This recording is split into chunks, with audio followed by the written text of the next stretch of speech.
Welcome to Maths Mania. Today we are going to discuss exercise 1.2 of class 9. So in first question we have to tell whether the given statement is true or false and we have to give the explanation for that as well. तो हमारे पास first question में क्या है?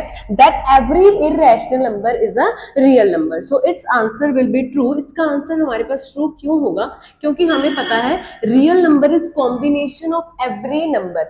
Real numbers kind of हमारे पास एक sack है जिसके अंदर natural numbers, whole numbers, हमारे पास integers, रैशनल नंबर्स और इरेशनल नंबर्स सब आ जाते हैं. अब इरेशनल नंबर्स की जो हमने बात की है they are coming under rational number.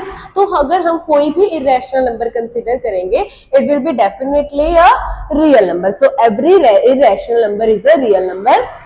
So its answer will be true since collection of real numbers contain rational as well as irrational numbers. So its answer will be yes, true, as real numbers is collection of rational as well as irrational numbers. तो हमारे पास real numbers में irrational numbers और rational और irrational numbers दोनों आ जाते हैं. इसीलिए अगर हम कोई भी इरेशनल नंबर लेंगे it will be definitely a real number. So now in second part we have been asked that every point on number line is of form under root m where m is a rational number. तो आपको बोला गया है कि जो भी number line के ऊपर नंबर्स होते हैं वो अंडर रूट m की फॉर्म में होते हैं और हम वहां पर क्या है हमारे पास एक रैशनल नंबर. तो अगर हम जैसे कि बात करें 4 को हम कैसे रिप्रेजेंट कर सकते हैं अंडर रूट 2. तो हमने तो इसको एज अंडर रूट m की फॉर्म में रिप्रेजेंट कर दिया है जहां पे m की वैल्यू हमारे पास क्या आ रही है 2 and 2 is a rational number. Why 2 is a rational number? Because it can be represented in the form of p upon q.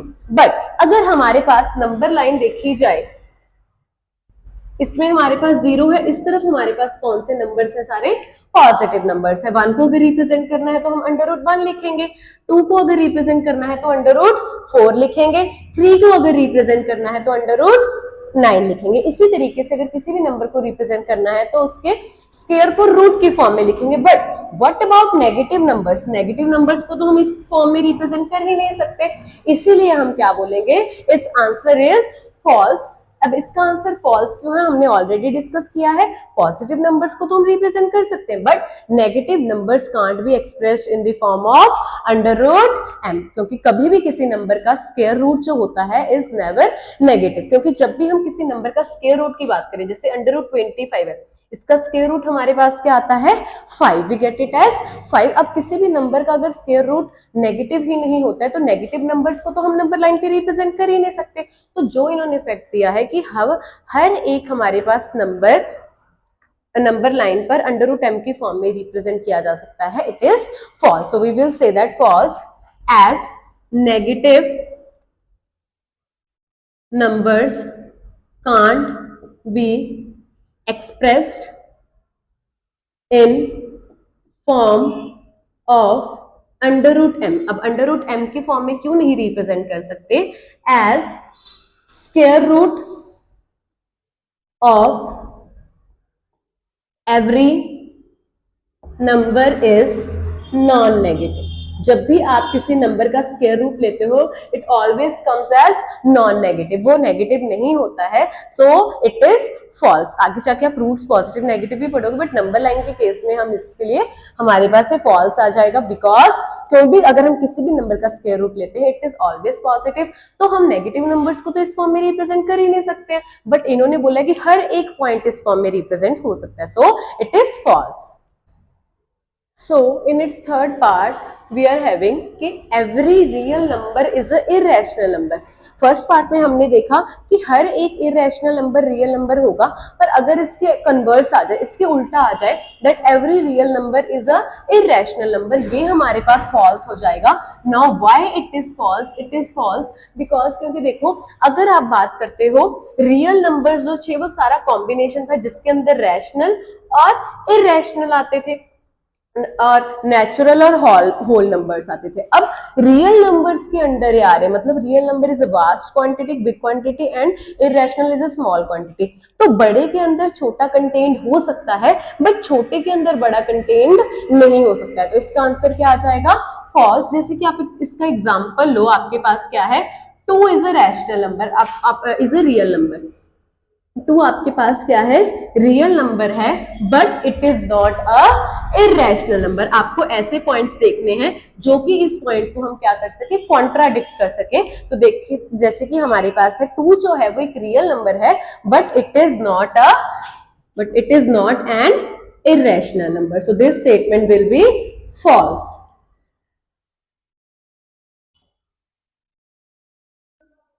Now in question number 2, what they are asking, are square root of all positive integers irrational?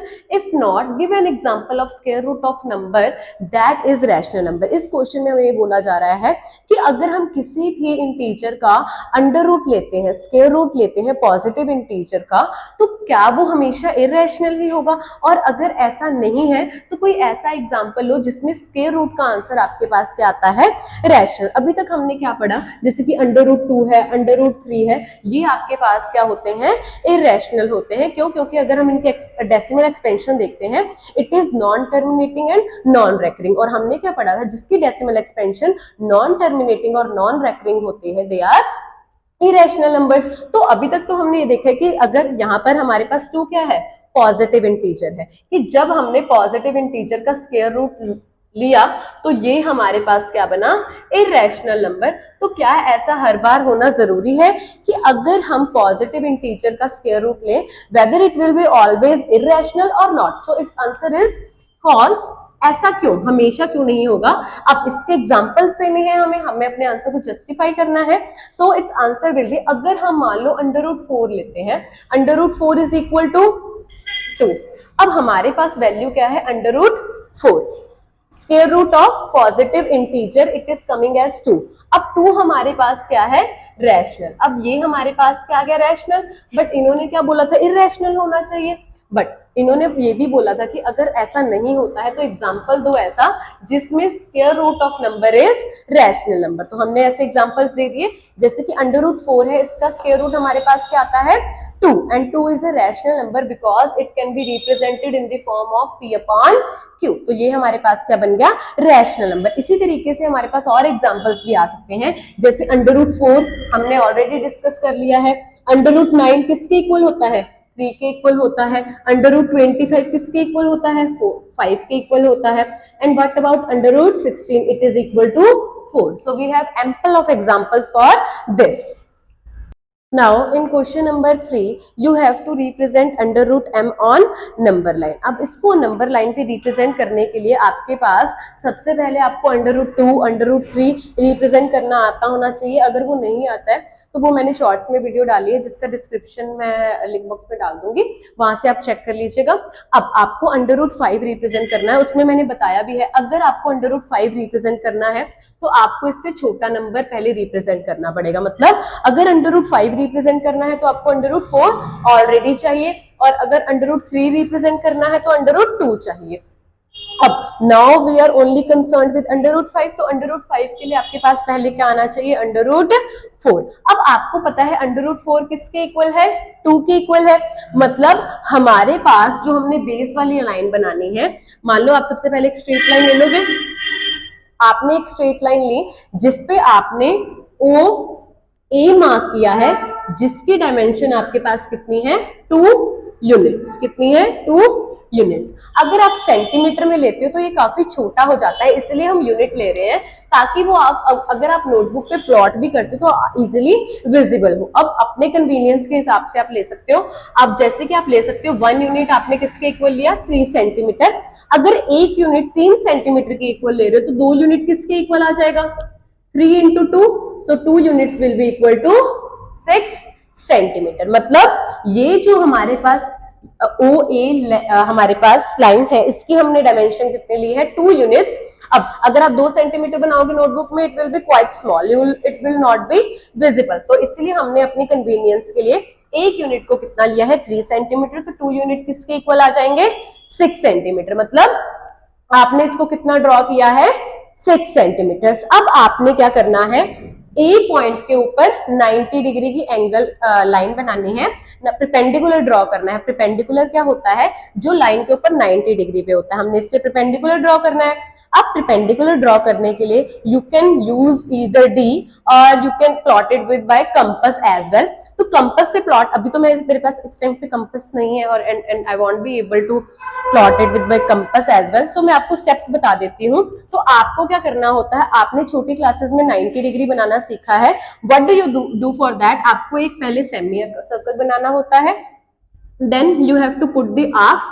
आपको पता है अब इसमें ये 60 degree का arc होता है, दूसरे वाला जो आर्क होता है वो 120 डिग्री का होता है।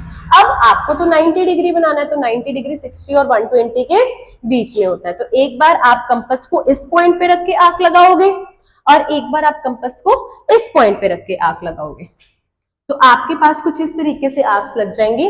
Then you have to join it by A. तो ये जो आपके पास लाइन बनी है इट इज ऑफ 90 डिग्रीज, ये आपके पास 90 डिग्रीज की लाइन बनी है। नाउ अब यहां पर हमने कितना यूनिट्स लिया है, 2 यूनिट्स। यहां पर हम कंपास को 1 यूनिट का खोलेंगे, 1 यूनिट मतलब कितने सेंटीमीटर, 3 सेंटीमीटर। 3 सेंटीमीटर का खोलकर यहां पर कट लगाएंगे 1 यूनिट। ये हमारे पास किसके इक्वल है, 1 यूनिट। हमने 1 यूनिट को किसके इक्वल माना है, 3 सेंटीमीटर के, और इस पॉइंट को मैंने नाम दे दिया point B. This is my point B. तो अभी तक हमने क्या किया है, ओ ए पहले लाइन ड्रॉ की है जिसकी डायमेंशन हमारे पास कितनी है, 2 यूनिट्स। 1 यूनिट 3 सेंटीमीटर, तो 2 यूनिट 6 सेंटीमीटर। नेक्स्ट हमने 90 डिग्री बनाया है, परपेंडिकुलर बनाया है किस पे, ए के ऊपर। उसके बाद हमने ए से 1 यूनिट के आर्क लगाई है और उसको नाम दिया है पॉइंट बी का। Now what you will do, you will simply join B and O. Now you are joining O and B. आपने यहां पर ज्वाइन कर दिया ओ एंड बी। क्लियर है इतना। अब आप क्या करोगे, कंपास को खोलोगे, रेडियस कितना लेना है, ओ बी, मतलब ओ पे कंपास को फिक्स करके, आपको कंपास को ओ पे फिक्स करके बी जितना रेडियस लेके यहां पर आर्क लगानी है, जो कि नंबर लाइन को क्या करती है, इंटरसेक्ट। और जहां पर ये इंटरसेक्ट करेगी that point will be under root 5। You will term that point as under root 5। ये मैंने बहुत अच्छे से आपको दूसरी वीडियोस में बता रखा है, वहां से एक बार देख लीजिए ताकि ये और क्लियर हो जाएगा। अब ये अंडर रूट 5 कैसे, वो कैसे देखेंगे हम। अब आपको पता है in right triangle O A B, अब ए पे आपके पास कितने डिग्री का एंगल बन रहा है, 90 degree, so it is a right triangle. आपको पता है राइट ट्राइंगल में आप कौन सी थ्योरम लगाते हो, by Pythagoras theorem. Pythagoras theorem आपके पास क्या होती है, what does Pythagoras theorem says, that hypotenuse square equals to perpendicular square plus base square. मतलब अब हाइपोटेन्यूज क्या होता है, जो 90 डिग्री के बिल्कुल सामने वाली लाइन होती है वो हमारे पास हाइपोटेन्यूज होता है। बेस वाली line, this is your base and this is your perpendicular, मतलब हाइट। ठीक है। अब हाइपोटेन्यूज की वैल्यू देखो आपके पास क्या है, OB square equals to perpendicular कितना है आपके पास, AB स्क्वायर प्लस बेस आपके पास कितना है, OA स्क्वायर। अब आपको इनकी वैल्यू सब्स्टिट्यूट करनी है। OB will remain OB as it is. Now what is the value of AB, AB की वैल्यू आपके पास क्या थी, 1, so you will put 1 over here and here you are having 2 square. Now what do you have now, 1 का square आपके पास 1 plus 2 का square is 4, तो आपके पास OB स्क्वायर की वैल्यू कितनी आ गई, 5। अगर OB स्क्वायर की वैल्यू 5 है तो OB की वैल्यू कितनी आ जाएगी, अंडर रूट 5, क्योंकि जब यहां से स्क्वायर हटेगा तो यहां पर आपके पास क्या ऐड हो जाएगा, स्क्वायर रूट। मतलब जो ये आपके पास लाइन है कौन सी, OB, वो किसने की है, अंडर रूट 5 की। बट ये तो हमारे पास नंबर लाइन पे रिप्रेजेंट नहीं हो पाई थी, इसलिए इसको नंबर लाइन पे रिप्रेजेंट करने के लिए आपको OB रेडियस लेके इसको O पे फिक्स करके इंटरसेक्ट करवाना है नंबर लाइन पे, और जहां पर ये इंटरसेक्ट करेगी वहां पर आपका अंडर रूट 5 रिप्रेजेंट हो जाएगा। So this was your exercise 1.2। जो इसका क्वेश्चन नंबर 4 है वो एक्टिविटी है आपकी, जिसमें आपके पास जैसे कि आपने सबसे पहले रिप्रेजेंट किया अंडर रूट 2, उसके बाद आप क्या रिप्रेजेंट करोगे, अंडर रूट 3। तो इस तरीके से आपके पास एक पूरी स्पाइरल बनेगी, that is your activity. for the last question. So just like this video. Thank you.